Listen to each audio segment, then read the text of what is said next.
Hey guys, this is Admiral Seabass. Welcome to my war room in Indianapolis, Indiana. This is the unboxing video for a new game from Historical Board Gaming called Global War 2025 Meltdown. Now, many of you know Historical Board Gaming as the creator of Global War 36, and they've created 3 versions of that game. And there's like lots of YouTube wars on that. I've played version 2 of that game on my channel before. Many of you know I'm designing a game for them called Global War 85, but this is their newest game that is coming out very soon. And Doug was kind enough to send me a promo copy, which I'm going to do an unboxing of today. And then I'd like to play a solitaire game of this eventually as well. And so I want to do a couple of things today. I want to show you what you're going to get when you order this game. The first thing you're going to get, obviously, is the map. Which you can see here underneath the box. And the map comes in a tube like this. And you're going to get the tube and you're going to get the box is what you're going to be sent. And in terms of the dimensions of the map, this is a very, very playable map. It does not take up a lot of space on your table. So if you look at this, in terms of the width, you're looking at just about 26.5 inches wide, this map. And then if you're looking at the length of it, let's get this back here, like this. You're looking at about 56 inches long, right? So it's a little over 2 feet wide and about 4.5 feet long. And if you look, this does not take up a ton of real estate on your table. I've got a 4x6 table, and this is easily put on one end of my table.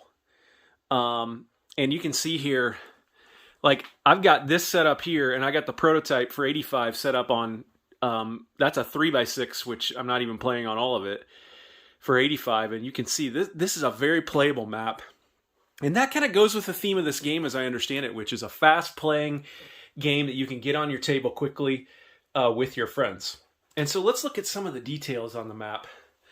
And I do know a bit about this game because I've read the rule set and in preparation for 85. So let's see if we can zoom in here. Yeah, you can see like Europe's like, Europe is not that many land zones, right? So you can see how this game is going to play a lot faster. And then when you zoom in here and you look at like Germany, you see here we have these green gears are production centers. The red 7 is recruitment centers. So that's how much IPP it's worth, the 7. And that's also how many infantry you can recruit there and place there when you pay for them.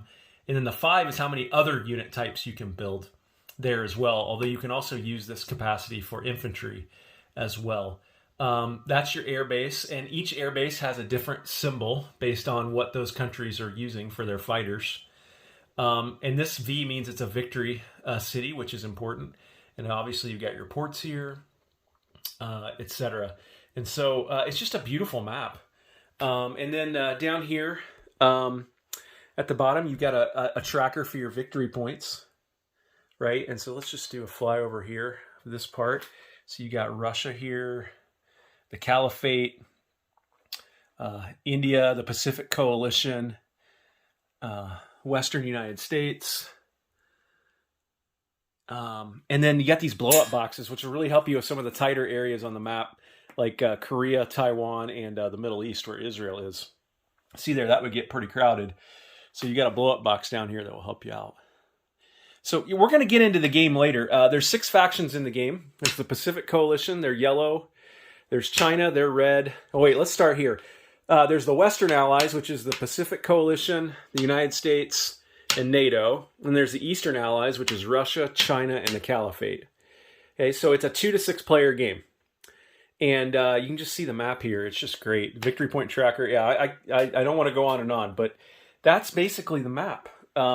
And what that looks like. And just look at this table space. Like, it takes up very little, right? So let's get into what's inside the box now. So let me pause this and get it set up, and then we'll look inside the box.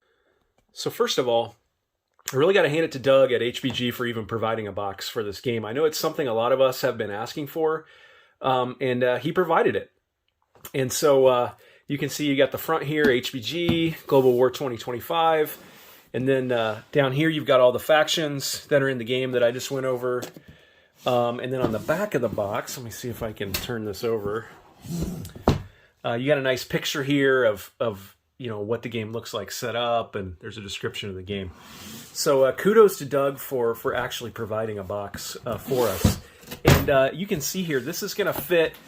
My problem, guys, is I've got too many stinking games, but you can see here, this is going to fit really easily here on a shelf with other types of games. You can see here, it's a similar size box to like Conquest of the Empire, the original Axis and Allies, some of the Eagle games, very similar size box. So this fits right in your collection in terms of box size. Okay, so let's dig in and see what's actually inside this bad boy. Okay, so let's open it up here. Okay, now, this is good because this means there's extra room in the box. And I know, okay, so look at this. We all have different organization systems for our Global War games, right? Like down there, that's all the crap for 85. Like I got these, all these plastic bins or trays there. I have another set for 36 also. So this means right here that not only is your stuff going to be protected when it's shipped, but this means you're going to have extra room in your box for whatever system you've designed. Like I've already picked out these plastic trays right down there for this game, and those are going to fit in here no problem. Okay, so what you got here is a bunch of stuff in this plastic bag, all the components of the game, and in the bottom you got the battle boards. Okay, so let's just pull those out. Okay, let's set the box aside for a minute. And let's just look at these battle boards. So they're double-sided, which is awesome. And so you got here attacker and defender. So you can instantly see this is a D12 system, just like the other Global War games. You can also see, if you play Global War 36, that there's a lot fewer units and these battle boards are a lot less busy. Again, this theme of fast-playing game that you can get on your table and play very quickly. Okay, so infantry airborne, cruise missiles, attack submarines at first strike, helicopters, frigates. So 1, 2, 3, 4, 5, 6, 7, 8, 9 total attacking units in the game. And this, of course, doesn't include nukes and stuff, which are in the game. But there's your defender battle board as well, right? So you can see here, these look to be a little bit wider maybe this way than the Global War 36 battle boards, although let me test that. I just go grab my 36. Nope, about the same width, but they're definitely not as long as the 36 battle boards, okay? So there's your battle boards for Global War 2025 Meltdown. Okay, so let's set those aside. I can't wait to play this game. I'm so excited. Okay, so let's open this up and let's see what we get, and I'll try to get it on camera here. Okay, first thing I'm pulling out is all your markers, okay? This is your bag of markers that you're going to get, and this is a ton of acrylic markers that you're going to get in the game. So let's just open this up and see what you get. Okay, there's your rondels for the U.S.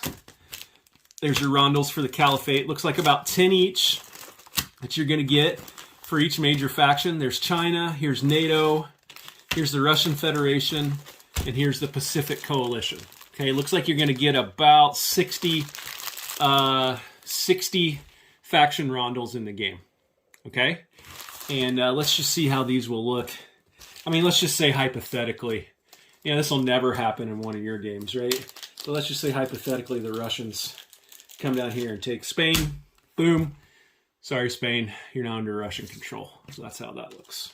Okay, so that's your rondels that you're going to get. Let me set those aside. Actually, I'm going to put them back in the box just to keep things organized. All right, pieces, okay? So these are the blue NATO pieces. Green US. Let's move these over here, put them back in the box. These are your brown Russian pieces, and I'll show you these in a minute. These are your red Chinese pieces, so many pieces.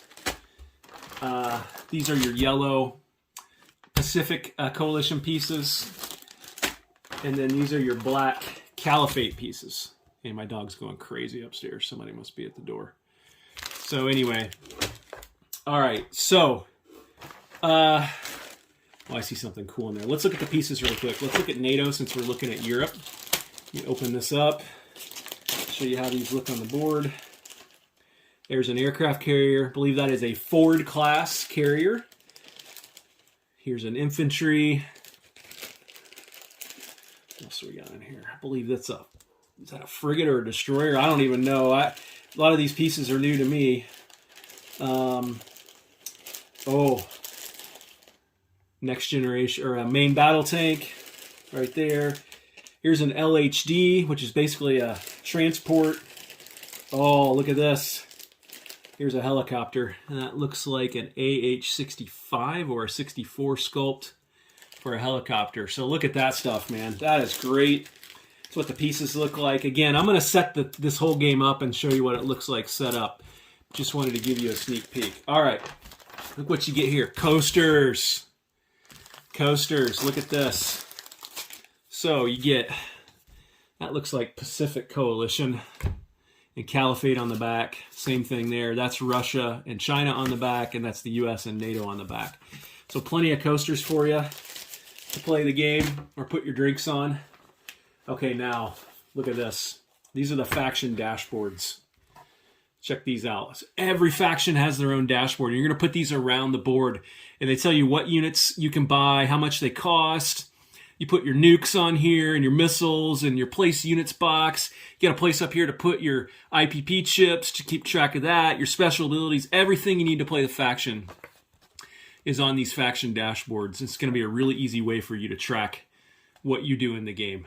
So there's China, there's NATO, Pacific Coalition, and finally Russia. Okay, so you got 6 faction dashboards, and then on this, let's put that back. These are the reference sheets and the setups. Doug is going to provide these on better paper for you. So this paper is a little flimsier than what he's going to provide in the final version of the game. He wanted to get this to me so I could show it to you. So don't look at this paper, but this really shows you, like, what your tech is, turn sequence, phase sequence. This is basically a reference sheet for this game, and then it gives you your setup on the back. Okay, so I'm not going to show you all 6 of those, and that'll be better paper quality. Here's how you track this is your tech breakthrough chart where you put your rondels to see what techs you got. And then last but not least, this is your IPP tracker. And if you can see this, let's talk real estate for a minute. Like what this is going to take up. If you look up here, that's 85. Well, really, that's a Global War 36 IPP tracker, and that's a smaller Global War 85 tech chart. So check out this IPP tracker compared to 36. I mean, it's basically half the size, right? And I've got this printed on an 8.5 by 11, so the real version will be bigger. But this one you can see is not too much bigger than 8.5 by 11. So anyway, that's those. And then let's turn this back around here. Last but not least, perhaps one of the most important things is the rules. Now, I've read this rulebook. I read this rulebook 2 years ago, and 85 is going to have some of the concepts from 2025 in it, but just more detailed because this is a Meltdown game. But here's the rulebook. Doug, I think, decided relatively last minute to print this for us, which was very nice. Nice cover, really nice back. And first of all, look at this. Only 25 pages of rules. Okay, and I read them in about an hour. They don't take that long to read. Okay, so full color, nice layout, really nice graphic design. Rules tell you everything you need to know to play the game. And at 25 pages, you should be able to get a lot more guys into this game and into it quickly. And that's not taking anything away from Global War. Those are great games. So anyway, all right, let's look at the markers then really quick and see what you get in here, because I kind of short-circuited that. So you look at these acrylics like for NATO, and you're going to get acrylics for all 6 factions as well. Caliphate, Russians, US, Okay, so all 6 are going to get acrylics. All right, let's just look at NATO again here. And like this is an SLBM. I'm very familiar with these because Doug's been sending me these for 85 for a long time. It's a sub-launch ballistic missile. Okay. That goes on your dashboard. Like you got a nuclear cruise missile. Get that like that. And then these are really cool. These are the ballistic subs. These are the things that fire those SLBMs. So those go like that. I don't know this. I imagine Doug will provide some of these as 3D options at some point. But you know, you can reach out to him for that. So that's all your acrylics that you're going to get for the factions. And then you got, you know, some basic stuff here. It looks like a turn record right there. Oh, nukes. That's if you nuke something. And damage markers. Airborne, because there's airborne infantry in the game. Silent running. That's a concept in the game. So just all the stuff you need to play the game is right here. Okay. Oh, one thing I didn't show you in the is the drones. Check these out. These basically give you bonus in combat. It lets you roll 2 dice for any one unit in combat, which can come in really handy. So they're like little spy things that give you better insight into combat. And they can land on carriers as well, I believe, and the LHDs. But don't quote me on that. Will Henson's probably getting nervous right now. So anyway, guys, that is the game and what you get in this box. And you can see here, I cannot wait to play this. I can't wait to get my friends to play this. And so, yeah, I hope you enjoyed that in this unboxing and what you're going to get in this game. I don't know exactly when it's going to go on sale. Doug says it's going to be any day now. So keep watching Historical Board Gaming's website if you want to order this. And I hope you guys enjoyed this. Take care.